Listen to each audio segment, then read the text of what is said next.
민중의 소리 이완배 기자 만나겠습니다. 이완배 기자님. 네, 안녕하십니까? 예.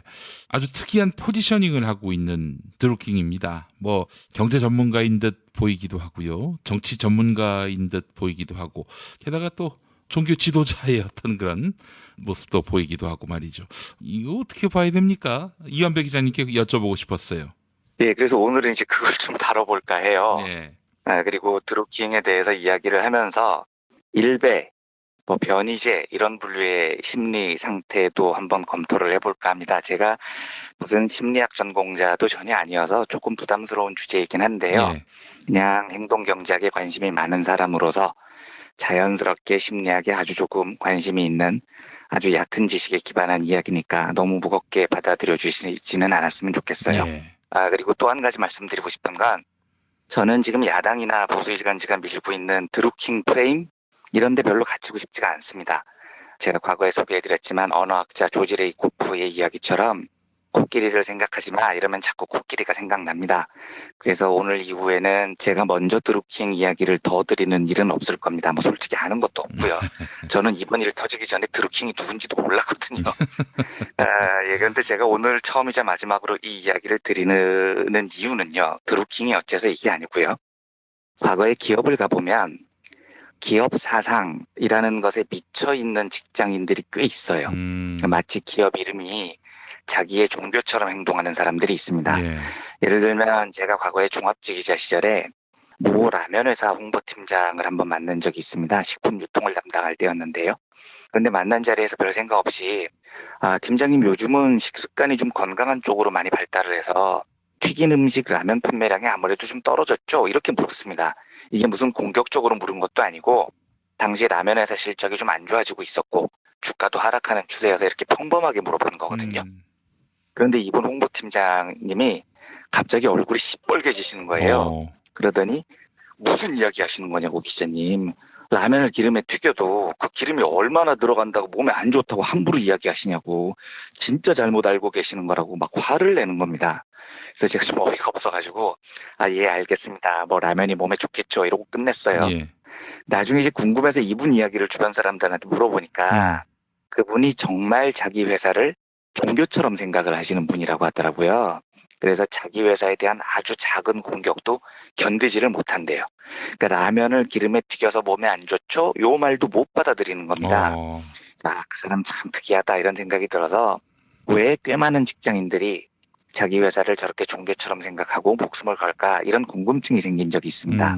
그래서 이걸 공부를 좀 해보고 싶어서 이후에 몇 번 시도를 해봤는데 답을 못 찾다가 2016년에 발간된 심리 조작의 비밀이라는 책이 있습니다. 그 책이 저한테 가장 설득력 있는 해답을 줬습니다. 일본의 저명한 정신의학 연구자인 도카다 다카시라는 사람이 쓴 책인데요. 오늘도 이 책을 기반으로 이런저런 이야기를 드려볼까 합니다. 예. 제가 최근에 충격을 좀 받았던 장면은 이겁니다. 하나는 드루킹, 뭐 하는 사람인지 저는 잘 모르는데 김용민 브리핑을 쭉 모아서 듣다 보니까 제 느낌에 이 드루킹이 약간 사이비 종교 교주 같은 느낌이 듭니다. 그 드루킹이 남긴 경공모 대화록 이런 거 보면 문재인 대통령이 가톨릭 신자이기 때문에 문재인 정부를 예수회다 이렇게 규정을 하고 문재인 정부의 주국이 로마? 뭐 이렇게 얘기를 했다고 하더라고요. 그리고 일본 대지진과 오키나와 침몰설? 뭐 이런 황당한 주장을 펴기도 했고요. 김어준 뉴스공장에 나온 증언을 들어보니까 송하 비결, 자미두수 이건 뭡니까? 근데 이런 사주책을 기반으로 해서 예언도 했다 뭐 이런 증언도 나오고요. 그런데 여기서 제가 궁금한 건 보통 우리 주변에 저런 미친 소리를 하면 그냥 병딱 취급을 하고 끝을 내야 됩니다. 그런데 많은 사람들이 그 경공모 모임인가 거기에 가담을 했고요. 그 말을 믿고요. 돈을 냈고요. 이랬다는 거죠. 이게 왜 이런 일이 벌어지느냐가 궁금증인 겁니다. 여기에 대해서 심리조작의 비밀의 저자인 오카다 다카시는 이렇게 설명을 합니다. 사람의 정신을 지배하려는 사이비 교주들의 특징이 뭐냐면 자기가 조작하려는 사람들을 일단 터널 같은 것으로 밀어넣는다 이렇게 이야기를 해요. 이성을 잃게 만드는군요. 좌우 분별 못하게 만든다. 그렇습니다. 그러니까 내가 조작을 할 사람을 찍으면 그 사람을 출구까지는 아무 빛이 없는 아주 가늘고 굉장히 긴 통로 같은 환경에 밀어넣어 버린다는 겁니다. 그리고 다카시는 이 터널이 사람의 마음을 조작하는 굉장히 강력한 구동장치가 된다. 이렇게 해석을 해요. 예. 그러니까 이 터널에 한번 들어가면 사람이 일단 외부하고 완전히 차단이 되는 겁니다. 그리고 출구까지, 그러니까 오로지 그 출구에서 비춰지는 아주 작은 빛만 보고 걸어가게 됩니다.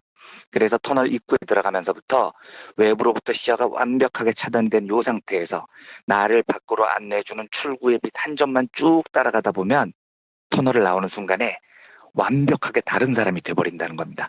그러니까 외부와의 차단, 한 가지 목표만의 강요, 이게 사람을 아주 이상하게 만든다는 거죠.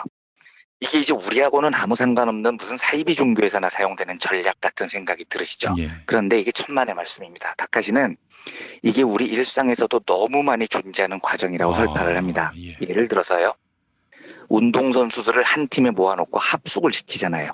이것도 일종의 터널에 들어가는 과정이라는 겁니다. 그러니까 합숙이라는 게 뭐겠습니까? 일단 외부와 완벽하게 차단을 시키죠. 핸드폰 압수하고요. 그리고 오로지 웃음만 쳐다보게 합니다. 이러면 사람이 어떻게든 이겨야 돼. 이기는 것만이 나의 목표야. 이런 심리 조작에 걸리게 돼요. 다카시가 드는 또 다른 예가 인류학교 진학반, 우수한 학생들을 모아놓은 학원, 이런 것도 똑같은 터널이라는 겁니다. 여기에 우리 청소년들을 밀어넣고요. 젊었을 때 꿈을 키워야지, 또래들과 놀면서 교감 능력을 키워야지, 이런 이야기를 하면 다 개소리 취급을 해버려요. 오로지 명문대, 오로지 스카이, 이 간판 하나만 보고 그 터널 안에서 그곳 하나만 목적을 두고 합숙을 합니다. 그러면 이런 데서 사람을 키우잖아요. 거기서 자란 청소년들은 백발백중 심리 조작에 걸려드는 겁니다. 나양욱 같은 또라이가 이래서 나오는 거죠. 다카시의 책 한 대목을 읽어보겠습니다. 터널은 아이들에게만 한정된 것이 아니다.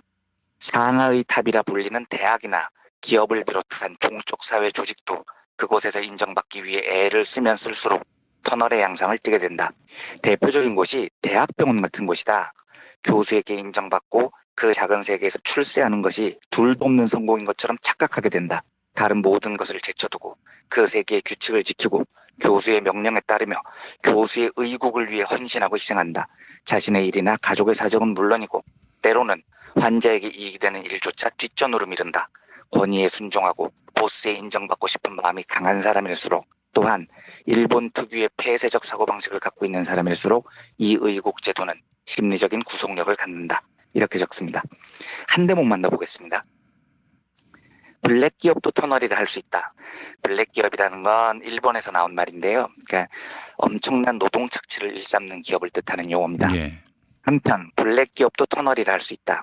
열악한 노동 조건에 희생되고 우울증이나 과로사에 이르게 되는 사람들을 보면 그들이 지나칠 정도로 기업의 가치관을 따르고 기대에 부응하려고 발버둥 쳤던 모습들이 눈에 들어온다.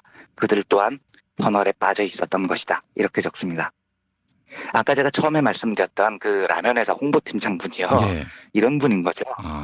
기업이라는 터널에 갇혀서 기대에 부응하려고 발버둥을 치는 게 인생의 목적이 돼버린 거죠. 그 기업 문화라는 터널 안에서 출세, 인정받음, 이런 출구의 빛 이외에는 아무것도 보지 못합니다. 이러면 매우 위험한 정신 상태라는 겁니다. 이게요. 제가 이 드루킹 이야기를 보면서 저게 이런 거구나라는 생각이 든 대목이요. 일단 카페를 만들었다는 거잖아요. 그리고 사람들에게 정상적인 외부 정보를 차단시킵니다. 내 이야기만 들어. 이렇게 자기들만의 터널을 만들어요. 예. 그리고 드루킹이라는 사람에게 인정받는 것, 요게 그 구성원들에게 굉장히 중요한 과제로 던져집니다. 이렇게 심리 조작을 하는 사람들의 특징은 내가 진리야. 나 외에 아무 정보도 듣지 마. 다른 사람들 말 듣지 마. 이 차단으로부터 시작을 하는 거거든요. 예. 그리고 내 말을 잘 따르는 자들에게는 빛이 있으리라. 이런 희망을 주죠. 그러니까 오키나와 침몰설 이런 개소리를 들어도 수천 명이 그 카페에 머물러 있는 겁니다. 예. 저분이 나를 인정해 주실 거야. 이렇게 돼버리는 거죠. 예. 물론 제 이 분석이 틀릴 수도 있는데 저는 그런 생각이 들더라고요. 그래서 이런 문제에 안 빠지기 위한 제일 중요한 전제 조건은요. 터널에 들어가지 않는 겁니다.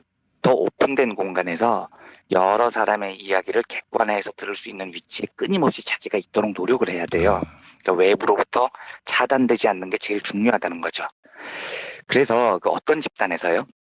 야, 여기 이야기는 무조건 다 맞아. 다른 데 이야기 절대 듣지 마. 이러는 곳 있잖아요. 예. 무조건 피하십시오.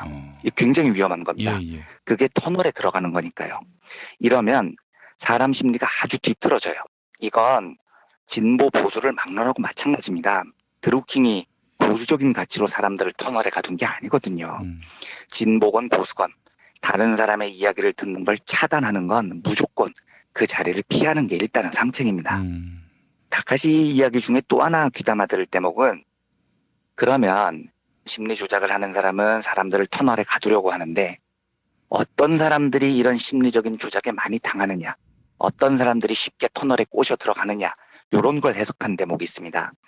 다카시는 심리가 쉽게 조작되는 사람들의 유형을 5가지로 구분하는데요. 예. 의존성, 인격장애, 높은 비암시성, 불균형한 자기애, 스트레스와 갈등, 취약한 자기 환경, 이렇게 여러 가지로 분류를 하던데, 제가 전문 지식이 없어서 다 이해했는지 모르겠지만 그 중에 진짜 공감이 가는 대목이 불균형한 자기애라는 대목이에요. 이게 뭐냐면 일종의 인격장애 같은데요. 굉장히 과대한 소망을 가지고 있고 위대한 성공을 꿈꾸는 사람이 있습니다. 그래서 자기가 대단한 사람이라고 생각을 하고 인정받기를 끊임없이 열망을 해요. 그런데 다카시 교수가 이런 사람들을 분석을 해보면 의외로 이런 사람들 중에 내면의 열등감을 가지고 있는 사람들이 많다는 겁니다. 예. 이게 균형이 안 맞는 거예요. 겉으로는 이상도 크고 꿈도 크고 자기가 대성할 사람이라고 믿는데 속을 파보면 자신감도 없고 열등감으로 가득 차 있어서 자기 자신을 못 믿어요. 그래서 이걸 불균형한 자기애라고 부릅니다. 예. 그런데 이런 사람들은요, 사회적으로 어느 정도 성공을 거두면 큰 문제가 안 생깁니다. 불균형이 잘 안 드러나요. 성공을 했으니까요. 예. 그런데 사회적으로 성공을 못하고 현실 생활이 제대로 안 돌아가잖아요. 이 불균형이 폭발을 해버립니다. 다카시 교수 말로는 이슬람 테러리스트들이 이렇다는 거예요. 그러니까 대부분의 자살 테러 이런 거 하는 사람들은 주로 시골에서 도시로 옮긴 젊은이들이라는 겁니다. 그런데 시골에서는 그냥 사람들이 다 비슷비슷하게 사니까 이 불균형한 자기애가 잘 안 드러나죠. 그리고 시골 커뮤니티 안에서는 자기가 잘난 척도 하고 아는 척도 하고 그러면 인정도 받아요. 그런데 이런 사람들이 도시로 오잖아요. 자기가 아무것도 아닌 겁니다. 이러니까 이걸 뭔가 입증을 해야 되겠는데 이 불균형을 해소를 하기 위해서요. 이러면은 영웅이 되고 싶어 합니다. 내 몸을 던져서라도 불살라서라도 사람을 죽여서라도 인정받고 싶어, 이렇게 됩니다. 이런 사람들이 심리 조작에 잘 빠지죠. 그래서 자살 테러 같은 걸 하게 된다는 겁니다. 예. 제가 이 이야기를 쭉 읽으면서 그 당시에 제일 떠올렸던 사람이 누구냐면 변희재 같은 사람이에요. 이 사람은 처음에 진중권 교수를 자기 이상형으로 삼고 막 닮고 싶어 했잖아요. 그렇죠. 인정받고 싶었다는 거죠. 예. 그리고 외면으로는 자기를 과대평가하죠. 나는 진중권 같은 농객 정도는 될 수 있어, 이런 거죠. 그런데 이런 사람들 내면을 파보면 백발백중 열등감으로 가득 차 있을 가능성이 큽니다. 예. 자기 자신도 사랑하지 않아요. 그러니까 이제 진중권 교수한테 한번 뻥 차이니까 이 불균형한 자기애가 폭발을 해버립니다. 스스로 심리 조작에 빠진 거예요. 그래서 변희재 처음에 서프라이즈인가? 그때 활동하던 모습을 보십시오. 상당히 진보적이었거든요. 예. 그래서 지금 와서 태극기 누르고 비운깍짓을 지금 하고 다니지 않습니까? 이게 왜 그러냐면 자기를 인정해주는 곳이 거기인 겁니다. 지금은요.